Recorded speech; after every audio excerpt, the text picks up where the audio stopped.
Bismillahirrahmanirrahim. Assalamualaikum warahmatullahi wabarakatuh. Alhamdulillahirabbil alamin. Segala puji dan puja kita panjatkan kepada Allah Subhanahu wa taala, karena Allah telah memberikan kita nikmat iman, nikmat Islam, nikmat kesehatan dan nikmat kesempatan. Serta salawat dan salam semoga tercurah kepada junjungan kita Nabi Muhammad SAW. Alhamdulillah kita bertemu kembali dalam kajian Islam secara online yang diselenggarakan oleh Yayasan Bunyan Jakarta. Baik, agar kajian ini merupakan berkah, rahmat dan ridha dari Allah Subhanahu wa taala, kita buka sama-sama dengan baca basmalah. Bismillahirrahmanirrahim. Alhamdulillah pada hari ini kajian Islam secara online kita adalah temanya adalah macam-macam sedekah. Nah, insya Allah ya.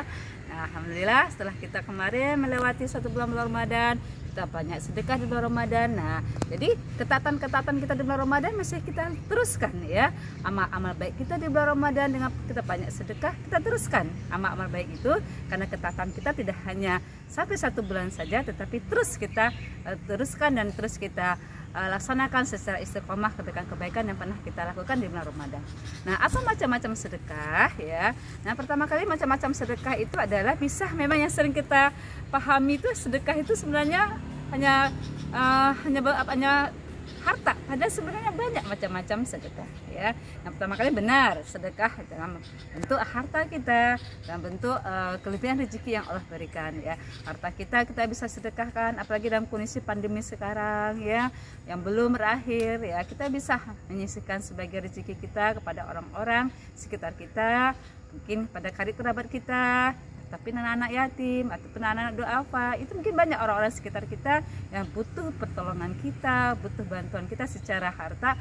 Baik ya, kalau kita ada kelebihan harta, bersedekahlah dengan harta kita, karena ketika kita memberikan kebahagiaan pada orang lain, sebenarnya kita lah yang beruntung. Karena apa? Karena kita rezeki kita bisa jadi karena adanya orang-orang yang sulit di sekitar kita, adanya doa-doa orang di sekitar kita. Bisa jadi rezeki kita Allah berikan karena ada orang-orang miskin di sekitar kita, ada orang fakir di sekitar kita yang mereka mendoakan kita. Alhamdulillah kita diberikan kesempatan menjadi tangan di atas ya, yang memang lebih baik daripada tangan di bawah. Itu yang pertama, sedekah dalam bentuk harta. Nah, apalagi sedekah yang lain, sedekah juga bisa dalam bentuk tenaga, masya Allah ya. Jadi kalau kita tidak bisa bersedekah dalam bentuk harta atau dalam bentuk materi karena memang keterbatasan yang kita miliki, kita bisa bersedekah dalam bentuk tenaga kita ya. Misalnya apalagi sekarang ya, musim pandemi ini ya, mungkin banyak yang mungkin kesulitan ya, ketika mereka dari segi harta mereka sulit, tapi dia punya tenaga, dia bisa membantu ya, misalnya melihat teman-temannya yang butuh bantuan dari segi tenaga ya.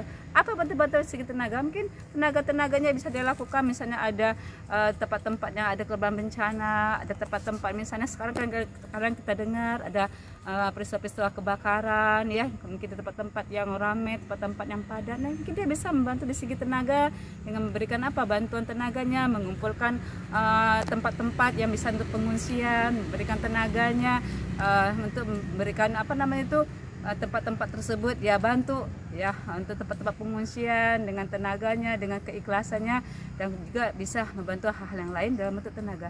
Dan alhamdulillah tenaga ini bisa kita pergunakan dalam bentuk sedekah kita ya. Kemudian apa lagi? Sedekah dalam bentuk apa? Yang ketiga adalah sedekah dalam bentuk mungkin pikiran, masya Allah ya. Ini juga bisa kita, mungkin harta kita terbatas, tenaga kita mungkin juga tidak terlalu banyak yang bisa sumbangkan karena mungkin keterbatasan waktu kita ya. Nah, bisa juga kita bersedekah dalam bentuk pikiran kita, dalam bentuk ilmu kita, masya Allah ya.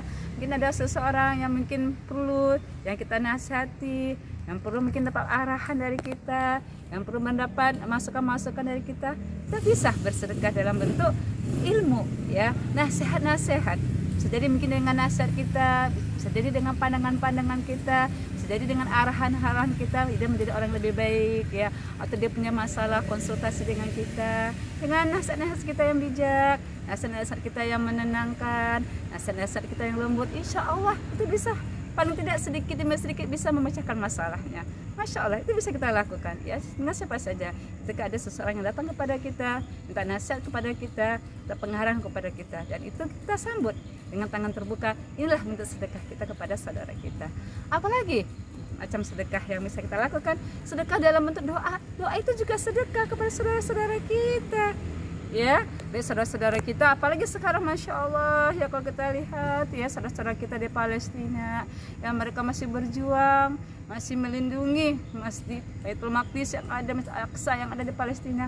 Inilah sedekah kita, bentuk sedekah kita dalam bentuk doa-doa yang kita panjatkan kepada Allah, doa-doa kunut kita, doa dari tahajud kita, karena kita bisa merasakan bagaimana penderitaan mereka, kesedihan mereka. Itu tadi ada YouTube sebelumnya saya katakan ya, umat Islam itu sebagai satu tubuh ya, satu yang sakit juga semuanya akan merasakan rasa kesakitan ya. Nah insya Allah dengan berdoa itu merupakan bagian daripada sedekah kita.